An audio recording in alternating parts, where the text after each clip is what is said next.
Hello everyone, in this video I'll be showing you a build guide for the Arcane Vanguard's Eldritch Vanguard subclass in Baldur's Gate 3. This is an incredible mod made by Saethos. It's now available on console, so just want to cover this here. The Eldritch Vanguard is about controlling the mind and bending your enemy's will and enfeebling their minds. So we get the Vicious Mockery cantrip. Love this cantrip for the voice lines that come with it.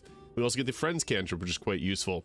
And we get a subclass feature, Exhaust the Incompetent. Once per turn, when you inflict a status, you cause 2 turns of mental fatigue. Later on, we can also get advantage on attack rolls against targets that have mental fatigue. So this is pretty strong, and I'll show you all the benefits to this class and the armor and combat at the end of this video. So we get to pick 3 different cantrips here. If you have Mistress spells, you can get things like Frostbite, which is super useful, giving disadvantage on attack rolls. This is great early on for stopping enemies from hitting you. Same thing with Shocking Grasp or Lightning Lure. This can be very useful to use. And Ray of Frost is nice just for pushing enemies around, but also Bone Chill to give Bone Chill can be pretty good too. This version of it gets disadvantage on attack rolls as well, and it prevents them from healing, so pretty useful. And then we also got the choice of spells here. I really like Frost Fingers, Thunder Wave for the pushback, because you can take some enemies out really easily this way. And Frost Fingers can create ice surfaces, which is super useful to have. Armor of Agath is also quite useful in command, so we're going to go with that there. We have to choose a fighting style, so since this one does not get any type of armor other than light armor, it's actually best to go with Read the Enemy to add our dexterity and intelligence modifier to our armor class. The increased movement speed by 6 meters is also quite useful, but the thing with the Judgment Vanguard is they get the increase, or they get heavier armor proficiencies, which is super useful. Now for the spell slot selection, these get mostly focused on like psychic damage and also things like making the creatures go prone. There's a good Tasha's Caustic Brew there. So Dissonant Whispers is probably the best one because it can potentially frighten a creature, and it does psychic damage, which is extremely useful. Bane is nice. Sleep can actually be super useful early on because you can usually put 3 goblins to sleep with this. We'll take Tasha's Caustic Brew and Dissonant Whispers. As for our ability scores, I think it's best to go with 16 Dex, 14 Constitution, 16 Intelligence, 10 Wisdom, 10 Charisma. And for our skill proficiencies, we're going to want to have Persuasion, obviously. So we'll go with that there. I'll cover all the gear options and the general way of doing combat for this at the end. So at level 2, we get the Vanguard Stratagem. Use your intelligence modifier for weapon attack and damage rolls. So huge. We want to have high intelligence. And for the spell that will take a next level, False Life can be nice because we can restore our spell slots, taking this class passive here, the Vanguard Recovery, which allows you to replenish 2 first level spell slots per short rest. So this is just a free 7 temporary health points, really nice early on. Even Armor of Agathis with 5 temporary health points and dealing 5 cold damage can be pretty useful. So take one of those 2 there. And for our next spell, Tasha's Hideous Laughter, knock creature prone, super useful. Also, we can benefit from the Band of the Mystic Scoundrel because we can cast this as a bonus action. So there's a lot you can do with this class. Now at level 3, we get ourselves the Constructed Argument. You can gain a bonus to your persuasion checks equal to intelligence modifier. We also get the subclass feature Maim the Weak. So your first attack has advantage against creatures with mental fatigue, giving us a higher hit chance. For the level 2 spell that we get to choose from, there's some pretty great ones like Branding Smite. This does use your bonus action, so be mindful of that. Magnify Gravity is still pretty good too, so you can go that route. Force Weapon will deal additional damage as force.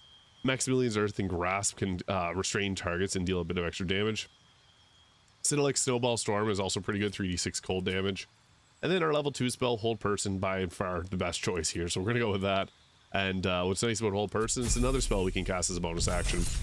So as we get further in the spells here, Volley of Arrows can be okay if you got someone that's using the Ballast Armor because it'll deal extra damage. Mirror Image is also really good to increase your armor class by 9, making you pretty much impossible to hit. And then we get to pick another choice in spell here.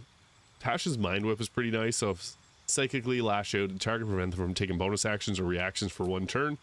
So that can stop a target from dashing if you're able to hit them at a distance and move back yourself. We're obviously going to take intelligence up to 18 for a +4, and then higher hit chance with our weapons. At level 5, we get the War Magic, so you can choose cast your bonus cantrips as a bonus action instead of an action. And we get a choice of another spell, with Haste being a very high contender for best spell here. Counter spell is also quite useful, so you could go either way.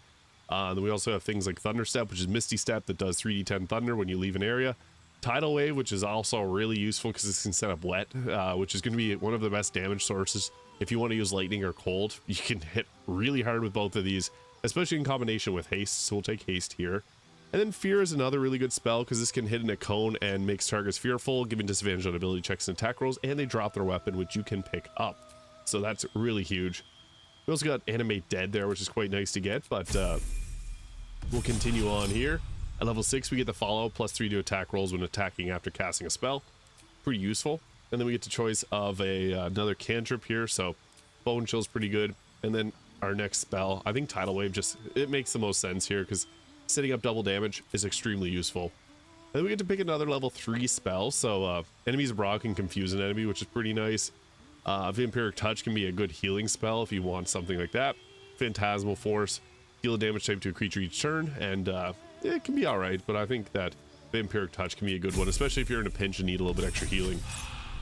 At level 7, after the warden casts a spell or cantrip, they can make a weapon attack using a bonus action. So this is where things are starting to come together for us. And then we also get a level 4 spell slot. So Viriolic Sphere, Elemental Bane. This makes the target take more of a damage type. Wall of Fire is good too for crowd control, and also greater invisibility, pretty useful too if you want to play stealthy, because that can actually be really useful here. So we could go with that alternatively. And really, you can pick whatever spells you want at this point. It's your own choice, but having a few of the previous ones like Haste and Tidal Wave make is so useful. We have things like Mesmer's Lullaby, not Mesmer from Elden Ring, but play a song to hypnotize enemies that start to turn near you. It's kind of good because hypnotized enemies can be shut down really easily. Ralotham's Psychic Lance, which is really good, 76 psychic damage. We're going to take that. Phantasmal Killer can also be decent, and Confusion are good too, but we'll go with those. And then we'll take, for this here, we can take a -5 penalty and deal additional 1d8 of damage with a spell attack. This can protect allies, reducing damage equal to intelligence modifier, or we can do this healing us. So this is good for your team, kind of helps set them up and protect them. At level 8, we get ourselves another feat too, and choose another level 4 spell. So again, choose your preferred weapon here, or preferred spell. I didn't even mention, but counter spell can be really useful to take. And then we can also go with, like, for this, Confusion can be pretty useful enchantment spell. So this can be cast as a bonus action with the Band of the Mystic Scoundrel. Pretty nice. And we'll take our intelligence all the way up to 20 there, so that's good, +5 to attack rolls. Subclass features, so when you hit a creature with mental fatigue, they can also inflict Bane. They have to do a charisma saving throw. Bane will give them a 1d4 penalty to attack rolls, saving throws, etc. So that's really nice. And we get to take another spell here, so Hold Person, or Hold Monster being the most beneficial choice here. Pretty big damage. And then for this, we also got another choice and spell with Insect Plague being a really good one because crowd control. This plus command can shut down some encounters, especially with the Ballast Armor, which will double the damage of this. It just becomes silly at that point, so we're going to take that because it makes difficult terrain, so they're going to take damage in it anyways, and they'll take it twice likely.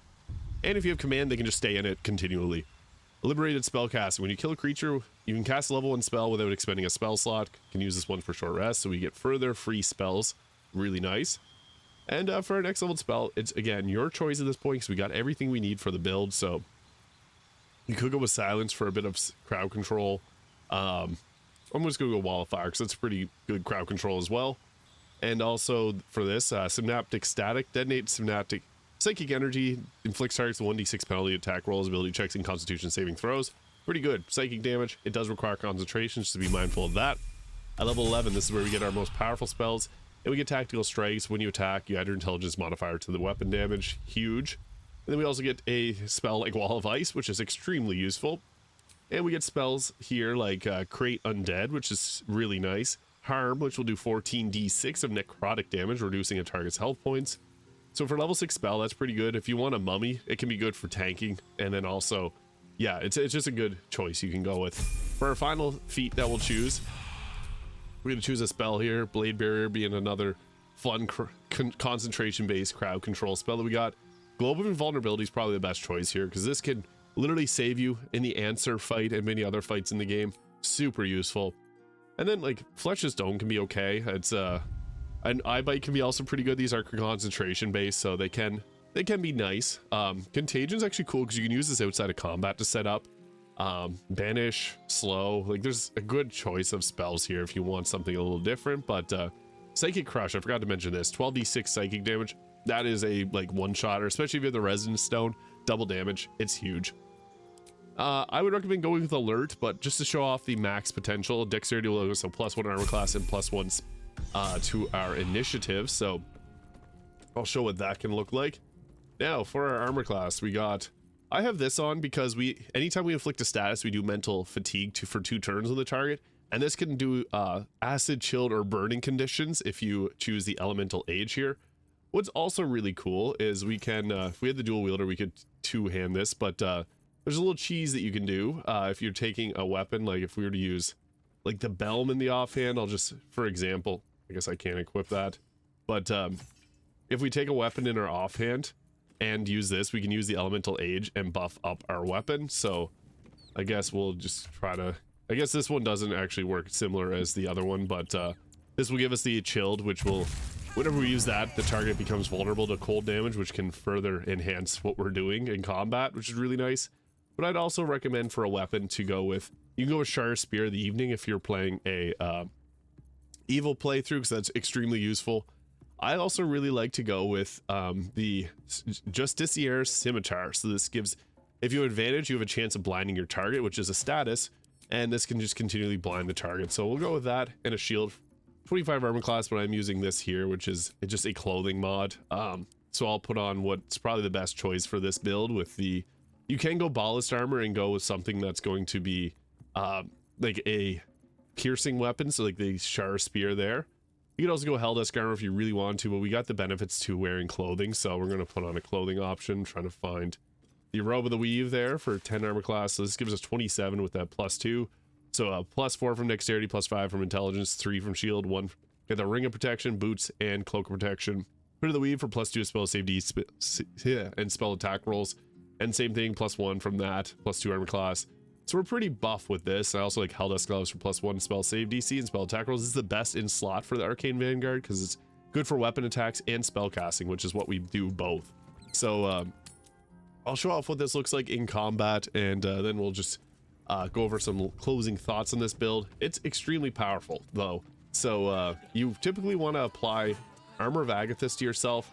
What's cool is you can apply Armor of Agathis and then use your spell recovery. So you can apply that and then also cast, like, if you want to even go with like any other type of spell there. So you can apply those spells and then use your spell slot restoration to replenish the spells that you used. So that's really good. We're not going to do that. We'll just replenish the spells and we'll just go with that there. But that can be a nice thing to do in the middle of a combat encounter if you wanted to get some spells back. But yeah, we do have a few different concentrations. I'm just going to haste myself because this becomes pretty strong. This is a bonus action haste though, so you could use this in combat and get 2 actions to cast 2 spells. But with haste, we get extra movement speed, so we can do some... I should have done mirror image on myself too. Doy. But I guess we can only hit 1 target likely here, so...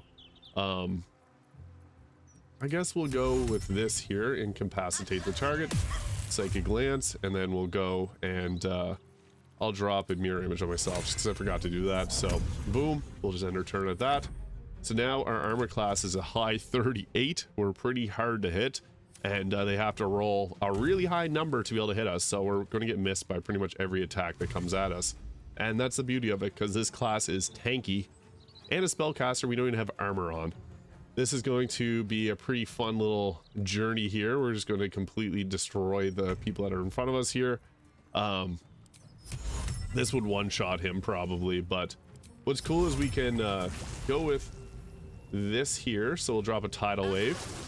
This is some pretty fun.